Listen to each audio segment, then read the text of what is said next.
So there's something rather interesting that Nachmanides picks up on the song Shirat Hayam.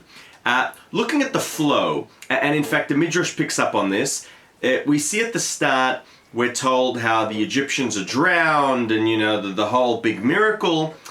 And then there's like a rewind. Then we're told, Amar Oyev, you know, and you know, we go through the thought process of what the Egyptians thought, you know, when they saw how the sea parted and they were able to go and they were going to demolish the Israelites and take all of their treasures. And Nachmanides says, you know, Rashi simply explains, you know, that this is sort of the way it went. And there's a Midrash in Kohelet that says, from this we learn that there's no beginning or end in the Torah, there's no concept of time, you know, things appear for their own internal reason. But Nachmanides says, I actually think that, you know, that this makes a lot of sense. And this actually comes to praise God.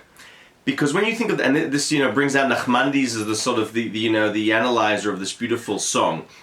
He says it makes sense. It starts off by telling us what happened, this great miracle. The great miracle where they saw the Israelites, they chase after them, they're completely drowned in the sea, amazing. But then you know, so we know what happened, what the story is. But then to sort of stress, to emphasize the brilliance of this story, it wants to tell us, well, what were they thinking? They saw the winds opening up, parting the sea, and then they thought, wow, this is our chance.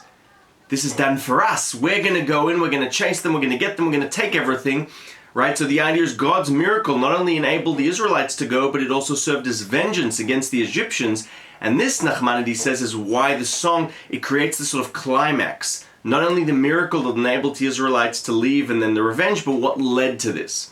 So thoughts on Nachmanides, there's this wonderful commentator, and again we see the pshat, the simple meaning in Nachmanides, even though this Torah portion is also full of different secrets that he alludes to and doesn't even get into in various Kabbalistic books that he makes mention of, but here he really is just sort of giving us this crisp analysis of this beautiful song, Shirat Hayam. Shabbat Shalom.